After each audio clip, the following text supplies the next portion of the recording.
What is going on, guys? In today's video I will show you the top 3 best builds in Path of Exile's 2 new update, The Rise of the Abyssal. So in this guide I will give you a quick overview of each setup, then I will explain what skill gems and upgrades should you focus on, then as well we'll see what is the best gear and how to get it, and then finally we will go over the passive tree, stats, your skill rotations, and even what atlas passive should you use, so we would be able to get the highest damage possible and much more. And remember, if you want to check these builds, look up the best items, the skill trees and path of building, then check my links in the description. And before we continue, thanks to U4GM. They are a pro website that provides POE2 services like cheap currency, then even to trade all types of quality items and gems and much more. They have also more than 20,000 positive comments on Trustpilot, and this website is really worth a try. So make sure to use my discount code KAID for extra 6% off.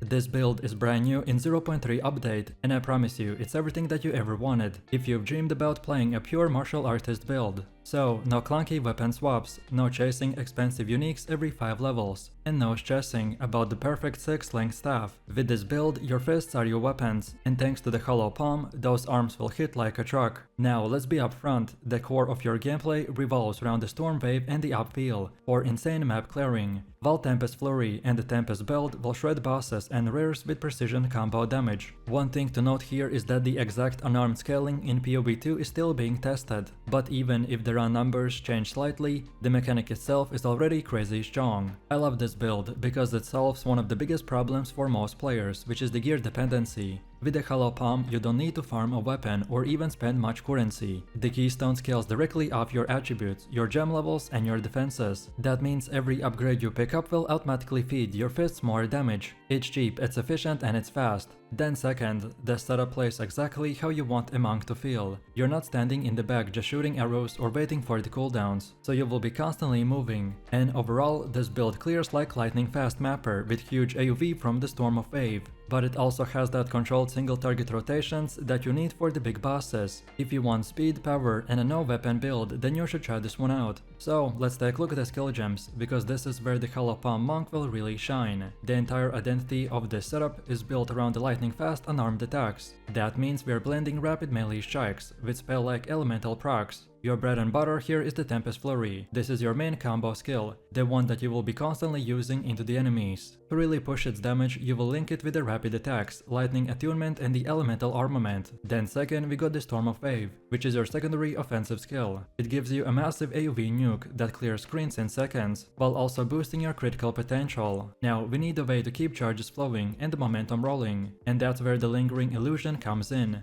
Paired with the charge profusion, every time you dodge roll, you drop an illusion, and when enemies hit you, you will gain charges. More rolls mean more charges, and those charges are the engine that powers our next skill, the Charge Staff. This skill in exchange will apply shock and innervate by keeping enemies vulnerable to the lightning damage while giving you a steady stream of offensive buffs. It's a perfect loop, so dodge, drop illusions, gain charges, and fuel even more damage. Then for auras, this build takes things to the next level with the Herald of Thunder and with the Herald of Ash. The Herald of Thunder is linked with the Electrocute and the Lightning Attunement, and it basically blankets the entire map with the chain lightnings whenever you get a kill. It's the core reason of why mapping feels so smooth. On top of that, the Herald of Ash will provide hybrid scaling, so crits and overkills will trigger fire burn explosions that amplify clear and even stack on the boss damage. Together, these two heralds will create fireworks of chained explosions every time that you attack. And finally, we've got the Tempest belt. Think of this as a flexible slot. Sometimes it's an AoV option for spreading more coverage, or sometimes it's your single target combo tool against bosses. So in short, it synergizes beautifully with our flurry. Next up, let's move over to the passive tree, because this is where we take the hollow palm idea and crank it to the max. The general idea is simple. We are investing in dexterity and the energy shield nodes, while stacking attributes that the hollow palm converts directly into the raw offensive power, while on top of it also picking up hybrid defenses to keep us alive. Early on, you're focusing on survival and consistency, so pick up dexterity, life and evasion, so that you can push through the acts without issues. Don't worry about the crit too early, as it's a trap. You only want to start speccing into serious crit clusters like Momentum of Truth, or the hard stopping once you're at level 50 or higher, because that's the point where your base damage, attack speed and weaponless scaling will really justify the crit investment.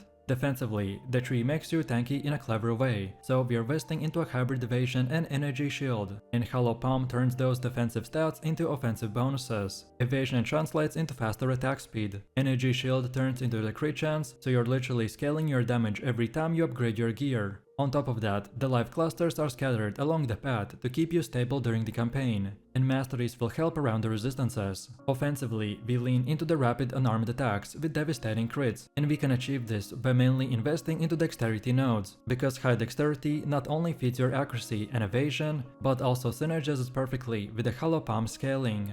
Alright, now let's go over to the gear, because while the Hollow Palm does not require a weapon, you still need a strong foundation to scale. The golden rule here is simple. Always cap your elemental resistances at 75%, so fire, cold and lightning all need to be maxed. That's the step 1 before you can think about anything else. Then for the main slots, you're aiming for max life, energy shield and any type of regen. The most optimized pieces that I like is for the helmet, the vermeil circlet, then for body, the val robe, then the belt, the rawhide belt, then for boots, the bound boots, and for the gloves, the hunting. Then on top of it, get accessories like the topaz ring, a ruby ring and a stellar amulet. These will give you elemental resistances, life, energy shield, and most importantly, the attribute scaling. Attributes are crucial because the Hollow Palm directly converts them into damage. Ideally, you want your amulet rolled with a high life, high energy shield, and all resistances capped, and as much as flat attributes as possible. Remember, every point of dexterity and energy shield is damage. Every point of life and evasion and survivability also scales into the damage. So gearing feels extremely rewarding. You're never wasting stats on defenses because Hollow Palm turns them into offenses too. This is what makes the build cheap and effective as a league starter. You don't need a big DPS weapon. You just need solid rares with life, resistances and attributes. And as you push into the red maps, start upgrading your defenses with a higher bases, but always prioritize attributes because they feed everything else. And now finally, let's see how to actually play this build. Honestly, this is one of the most satisfying gameplay rotations in Path of Exile 2. In the campaign, you level with a bow and a lightning rod until about level 22. It's smooth, it's fast, and it carries you through the early content without any issues. At level 23, you pick up the Hollow Palm notable and swap to the unarmed combat, and this is where the build transforms. From this point and onwards, your mapping rotation is simple but powerful. Roll into a pack, then drop the Storm Wave to wipe the screen, and weave in upwheel for the extra damage spread. And let the Herald of Thunder and Herald of Ash explode everything around you. But perhaps if you need more charges, then dodge roll to drop illusions, and let the enemies fuel your charged staff. If you do this combo perfectly, then packs will just evaporate. Against bosses, the things will shift into a more precise rhythm, so you lead with the Tempest Flurry, then stacking rapid crits and shocks, then drop the Tempest Belt for a devastating combo finisher, then keep your charges flowing with illusions, maintain Herald uptime and stack the Storm Wave hits on top for massive burst windows. But perhaps if the Flurry plus the Belt combo feels uncomfortable, then you can absolutely just stick with the Storm Wave as your main bossing tool until you're more comfortable. So as you can see, our rotation and the build is fun, fast and new player friendly.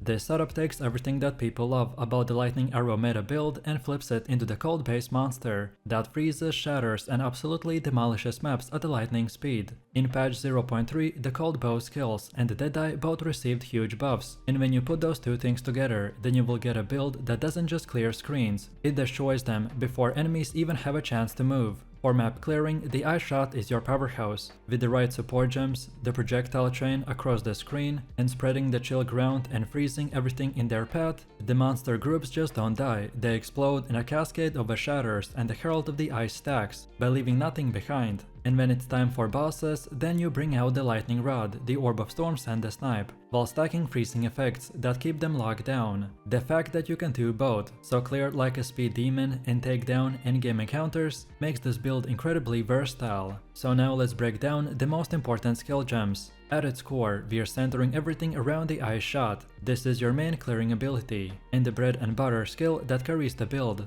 When you fire the Ice Shot, the projectile not only deals direct cold damage, but also creates a chilling ground behind it, which slows enemies, and stacks freeze effects across the map. Then the ice-tapped arrows are the best perfect secondary skill, by providing additional cold damage while stacking freeze and the blind effects on tougher enemies. This not only boosts your crowd control, but also makes enemies more vulnerable to your other abilities. When you combine the Ice Tap arrows with the chilling ground from the Ice Shot, as they're unable to respond before you shatter them, Then the freezing salvo is where the things get spicy. This skill adds a huge cold projectile damage and is perfect for both AoV and single target scenarios. Supported by the hourglass for the cooldown manipulation and the cold penetration for breaking through the resistances. The freezing salvo ensures that bosses and elite monsters can hide behind high defenses. When you drop this on top of a pack, you're guaranteed an icy explosion of the dead. For debuffs, we are running the Frost Bomb. This applies the cold exposure, which makes enemies take significantly more cold damage. With the potent exposure and the magnified aerial support, your Frost Bombs become larger and more consistent source of vulnerability for the enemies. Dropping this before a boss fight will set you up for a massive burst damage. Then Herald of the Ice is where the clear speed really goes over the top. Every time you freeze and shatter an enemy, it causes icy explosions that chain through the pack. Combine that with your ice shot chaining, and suddenly every screen turns into a chain reaction of freezing detonations. The Herald is supported with the Overleech, the Cold Entombment and Elemental Armament, which all amplify your scaling and consistency. And then finally, for single target nukes, you will be using the Snipe. This is your big high damage channel skill that absolutely melts bosses in seconds.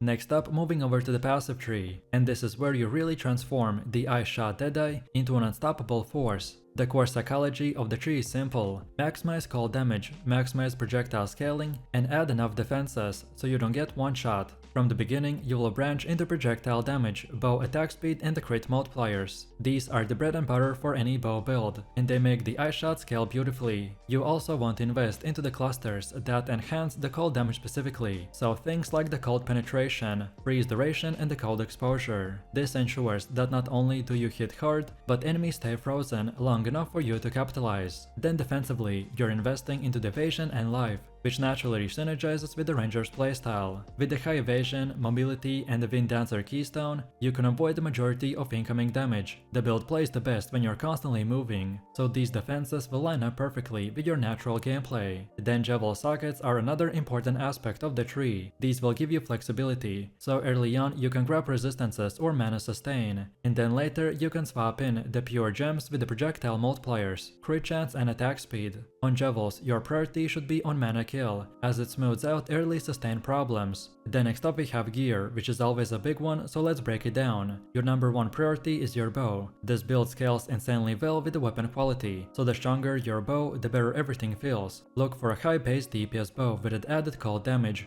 added physical damage, and ideally plus levels to projectile gems. A Gemini base is a fantastic starting point. If you can find a bow with a crit chance as well, then that's where your damage really starts to explode. For your quiver, you wanna focus on the flat damage, attack speed, and projectile modifiers. Then mana on kill is amazing bonus here, by smoothing out sustain early. Then projectile speed also makes the ice shot feel cleaner. Then for your gloves and ring, you should prioritize the flat cold damage, resistances, and attack speed. Rings with the added physical or the cold damage to attacks are especially valuable. Your amulet is a great place to grab levels to bow or projectile gems, as well as critical strike multipliers. Later on, anointing a damage node like the serrated edges can push your damage even further. Then defensively, we focus on high evasion gear for your chest and the boots. Resistances should always be capped at 75%, and movement speed on the boots make the build feel much smoother. The Javels are where you round everything out. You want mana on kill, which is a must-have, and after that prioritize attack speed, cold damage, crit multipliers, and projectile damage. Overall, the gear progression is simple. Upgrade your bow first, then cap resistances and scale evasion, and finally min-max your accessories.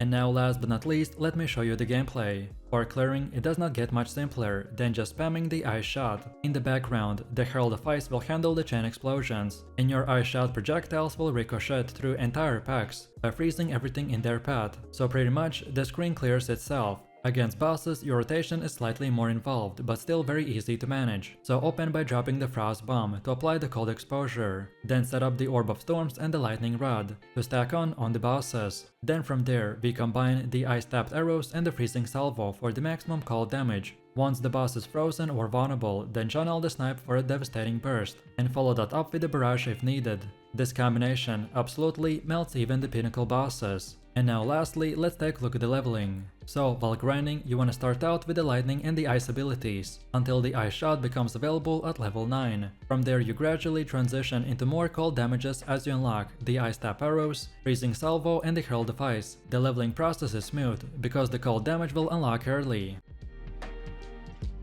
This build takes the full advantage of the brand new elemental infusion system, which fundamentally changes how elemental casters will scale their damage. Instead of committing to just fire, cold or lightning, this character will combine all of these together by creating such a big offense that not only clears maps quickly, but also melts bosses when all the effects are stacked. In the early campaign, the sorceress feels fairly standard. You'll be tossing out spells like the Spark, Firebolt and the Freezing Shards as your bread and butter, but the real magic happens once you hit Act 3 and unlock the elemental infusions. At that point, the build transforms into something entirely new. Every cast will feel multiple elemental states, so set the enemies with the fire, freezing them with a solid cold, and shocking them with the lightning all at once. It's a level of synergy that feels almost unfair. The design psychology behind this build is also important. I've created it with a solo self-found in mind, meaning that you don't need to rely on trading or chasing after specific uniques to succeed. That makes it perfect as a league starter or for anyone who doesn't want to stress about the prices and the gear availability. So offensively, we focus on stacking spell levels, the cast speed and penetration nodes, so that your spells always feel OP. The overlapping shocks, freezing and ignites just don't increase your DPS, they will give you incredible control over the fights. The build is fast, flexible and incredibly satisfying to play. So let's take a look at the skill gems, which is the heart of any build. The early game is all about practicality and the ease of use, while the mid to the late game transitions into a synergetic infusion driven setup. At the very start you will be working with the Spark, Firebolt and the Freezing Shards. The Spark is great for AoE clearing because of the random projectile behavior, while the Firebolt provides strong single target pressure, especially on the early bosses. Freezing Shards is deceptively strong because it shotgun hits enemies at a close range, while also providing reliable freezing utility. As soon as you reach Act 3, the real power spike comes from the introduction of the Siphon elements. This gem is the centerpiece of the build. It's what allows you to sustain infusion and stack overlapping elemental buffs. From here, the gameplay loop becomes less about spamming one spell and more about rotating through the different elements to maximize the infusion system. Early on, you want to focus on the added elemental damage, faster casting and control destruction. As your gear and levels improve, you will transition into the elemental focus, increased critical damage and the spell echo for the explosive scaling. Then priority should always be on the cast speed and the damage multipliers, as they make the gameplay feel much smoother while also boosting the raw numbers. When it comes to the gem upgrades, you want to prioritize quality on your most important skills, so the Siphon elements being the highest priority, followed by your core damage dealers like the Fireball and the Orb of Storms. Then next, the passive tree is what turns the build from a decent campaign caster into a late game powerhouse. Starting near the beginning, you immediately pick up the spell damage, mana regeneration and intelligence nodes to create a solid foundation. These nodes will keep you casting smooth and efficient, which makes you sure you never feel like you're running out of resources mid-fight. Then from there, the tree branches outwards into the elemental clusters. The beauty of this build is that it doesn't pigeonhole itself into one element. You are deliberately spreading your investments across fire, cold and the lightning nodes. The fire clusters will enhance your ignite and the raw damage scaling. Then cold clusters will empower your freeze chance and the crit potential, while the lightning clusters will focus on the shock effectiveness and the critical strikes. Together, these investments will ensure that no matter what you're casting, it always feels OP.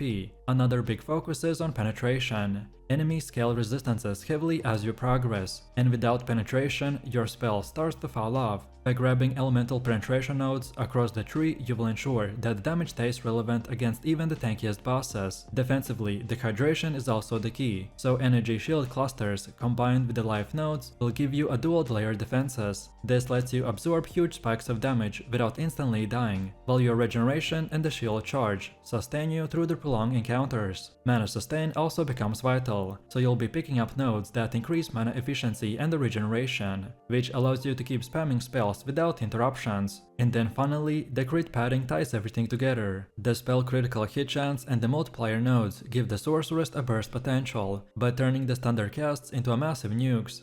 Next up we have gear, which is always a huge part of any build. So let's break down what you need here. During the campaign, you want to prioritize movement speed above all else. Boots with the movement speed will completely change how the build feels, letting you dodge mechanics and move efficiently through the acts. After that, focus on the life, energy, shield and resistances. These stats will keep you alive through the early difficulties, while still letting you to dish out damage. Weapon-wise, the staffs are the best starting option. They naturally roll with the largest stat bonuses, which makes it easier to find strong versions early on, but then later you want to transition into a wand and a shield setup, or a mix of offense and defense. The shields provide an extra energy shield, resistances, and sometimes even block, which is super valuable against tougher bosses. Then for stat priorities, intelligence is your main attribute, but don't neglect the strength and dexterity requirements for the certain gems. Then on gear, your priority should be first the movement speed, then maximum life, then mana regeneration, then cast speed, then plus levels to elemental skills, and then any type of resistance.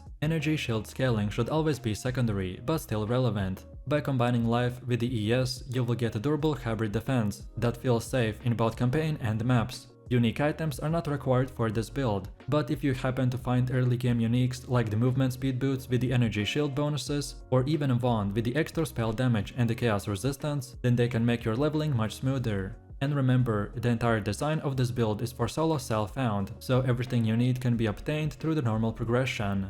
And now finally, let's see how do you actually play this build. Early on, you want to rotate between the Spark for AoV and the Firebolt for single target damage. Freezing Shards is a great third option if you pick up a cold base staff, as it gives a great freeze up time. Then combine these with the Frost Bomb for the AoV nukes and the Flame Wall for projectile damage boosts. By Act 3, once infusions come online, then the build's gameplay loop changes. You will rotate between the spells of different elements to maintain multiple infusions simultaneously. For example, you want to cast the Orb of Storms near the enemies to generate the lightning infusions, then drop a Flame Wall for the fire infusions, and then follow that up with the cold spells like the Frost Bomb to trigger the freezing. This rotation ensures that you're stacking all three elemental buffs by maximizing both the damage and crowd control. Then in the maps, the sorcerers shine with mobility and stacking damage. You'll dart around the packs, setting up infusions, and watching as entire groups of enemies get deleted in overlapping effects. Against bosses, you control the fight by freezing them in a place, while stacking ignites and shocks for massive sustained DPS.